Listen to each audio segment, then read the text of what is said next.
No one's ever really gone. No one's ever really gone. No one's ever really gone. No one's ever really gone. No one's ever really gone.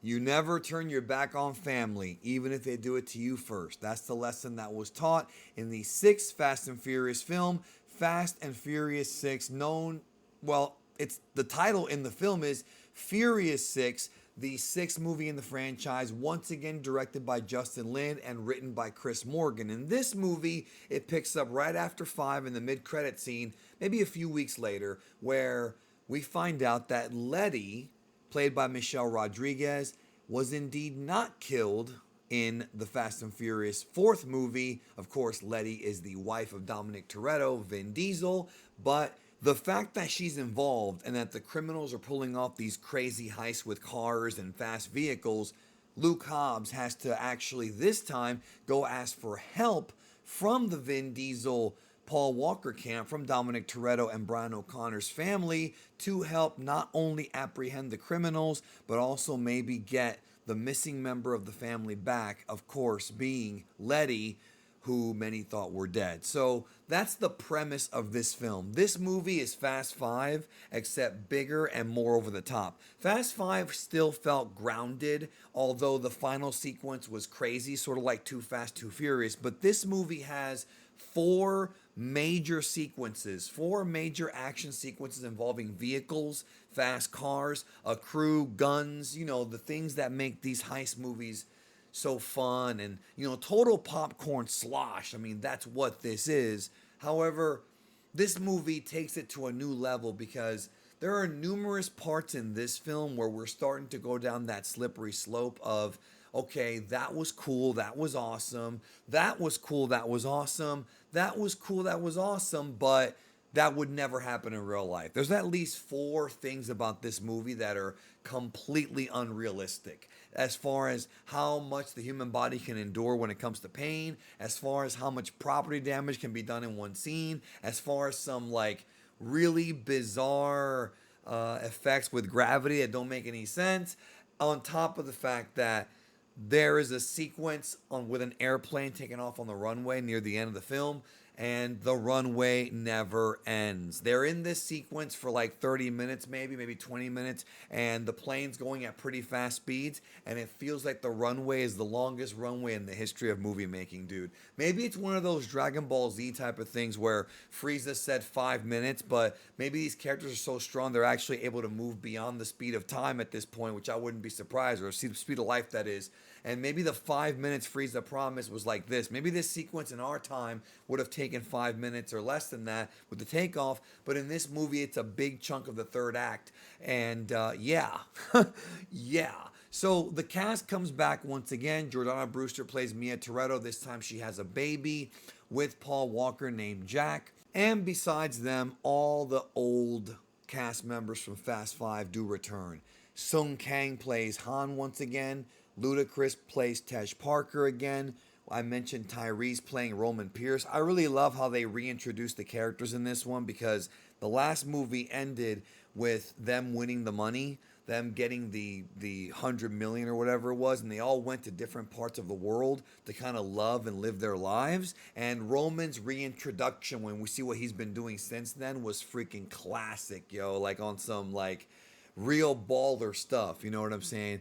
Gal Gadot is back once again playing Giselle. We've also got Luke Evans now being introduced playing Owen Shaw, the villain of the film, and not the only Shaw in this franchise. We've got Gina Carano who at this point when this was coming out she was still at the top female, most famous MMA fighter. Ronda Rousey was just beginning to, really take off. But Gina at this point was the most famous MMA fighter female of all time. So she's going to be in here having a couple of really good fight scenes and action sequences. And finally, of course, The Rock, Dwayne Johnson coming back, this time really playing, again, like the end of the previous film where you see that Vin Diesel, Paul Walker, and Dwayne Johnson are the three main characters. This movie continues that because he adds not only name value, but I like the idea of them teaming up. The whole like team up that was teased at the end of Fast Five, this movie literally becomes that as they work together to apprehend Owen Shaw and his group. I like how in every one of these films they escalate the story. Like the villains end up being not only more dangerous but smarter. And in this movie, one of the things I absolutely loved, which I was expecting them to do in later films, is the idea that the villains are basically evil versions, like mirror versions of the good guys. So you have like, you know, on the evil team, you've got like the Asian dude, the what did Tyrese say? The handsome black dude, the female version of Brian. Like you've got a lot of like caricatures that are like the evil versions, and they also know how to drive the cars well. So of course, if you're gonna have villains that are as talented as the good guys with vehicles, you're gonna increase the overall just giganticness of this movie. I mean, it's a massive, massive, massive film. It is just the sequence. This movie has a tank and a plane in the two biggest scenes of the movie, and it's just insane. And there's scenes where like characters are flying. I mentioned they're going through windows, and they don't have anything broken. You know, we'll talk more about that here in the spoiler section because I'm gonna kind of do these reviews by telling you like the non-spoiler first, and I'm gonna tell you that I love this movie as much as Fast Five. I really did. I really enjoyed Owen Shaw's character, played by Luke Evans. I loved his character. He was a sinister freaking villain, somebody who would do anything, anything to survive. Love that character. The movie once again really focused a lot on Dominic Toretto and Michelle Rodriguez playing Dominic Toretto playing Vin Diesel, Michelle Rodriguez as Letty, the one who, like, they have a really beautiful scene together that involves a race, and Dominic is like reminding her of her past. Like, great chemistry between those two. So we got to get to the spoiler section. So that's good stuff right there. So he becomes the main character. It's his story. It really is his story, you know what I mean? But quickly by the third act, it becomes not only his story, but Brian's story because Owen Shaw is a phenomenal freaking villain. I love how his guys are just as smart and just as resourceful as Dominic's family. And I love their confrontation, like when they're talking after Letty leaves and, you know, about my brother said this and didn't your brother ever tell you not to mess with family, another man's family, etc.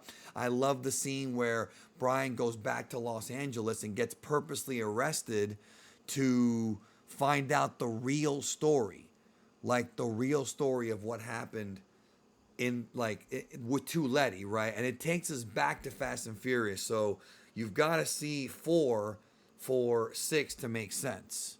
You know what I'm saying? 4 is the 4 kind of set the foundation for what happened to Letty, and you find I love that. I love that so much. And then I loved how they teased the movie ending when they were close to the end, you would think, with Luke Hobbs Luke Hobbs apprehending Owen Shaw, but then he's got Mia, and that's a beautiful twist, like that. It's a great bait and switch because they think they got him. Like, you think they got him.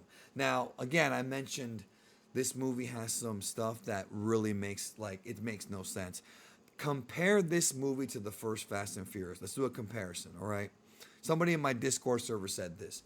By the end of this movie, we have had Dominic Toretto getting smashed around in multiple cars that would have given anybody whiplash, literally going into a windshield, catching Letty from an exploding tank thing. We have a tank sequence where a bridge gets taken out and drops on cars. And then in the final sequence of the film with the plane crash, where he drives the plane he drives the car out of the plane, there's a big explosion. There's a giant explosion. He just walks out of the plane with the action hero moment. Not a scar on him, not a broken bone on him, dude. Meanwhile, in the first film, he jumped when the final sequence there, where Vince and Brian have their race, and Vince hits the car. He's all cut up and smashed up and tore up and injured. Clearly, in the first movie, these characters were heroes. But they were humans. They were just regular people that were talented drivers. By this movie, now we've got superheroes. We've literally got superheroes. We've literally got people who can really do the impossible, who can do over the top stuff, who can do just, unrealistic moments and stunts and just stuff that, would kill a regular person or at least put them in a wheelchair for the rest of their life. In this movie, they just do it. So you are going to have to enjoy this film. You really are going to have to like forget about the realism, suspend your disbelief. It's super enjoyable. I mean, there's a scene, and that's why I tell people, if you're going to tell it to your friends, you got to make sure you warn them with that. The scene where, like, literally The Rock and Vin Diesel take that giant Brock Lesnar guy. I think his name was, like, King Cold from Dragon Ball Z. This franchise is like DBZ, bro. How many bad guys end up being good guys in Dragon Ball and in Dragon Ball Z? Same thing in Fast and Furious. They really are very, very similar in that way. But anyways, they literally do the Legion of Doom's finisher, the Doomsday Device, in the movie, dude. Like Vin Diesel picks him up and The Rock comes off the top of this like truck with like a clothesline and knocks him out. It's literally the same move, bro. So yeah, like I said, in the first movie, he's all scarred up and cut up from the truck. In this movie, he drives out of the plane and he's fine. After the plane blows up and the car blows up. Well, hey, somehow Letty survived. Mysteriously, they told us in the movie she would have been dead if she was a regular human. It is what it is. Up next is Furious 7. Originally, Furious 6 and 7 were supposed to be one big movie cut in half and end the series. But, of course, that didn't happen. But Furious 7... Of course, this movie has the reveal of Jason Statham being the next villain, and he's the one who, all the way back in Tokyo Drift, was the reason that Han died. But now the timeline caught up. So now with Furious 7, we are now in the timeline past Fast and Furious Tokyo Drift. So now Han and, of course, Giselle are out of the team. They're down 2 people.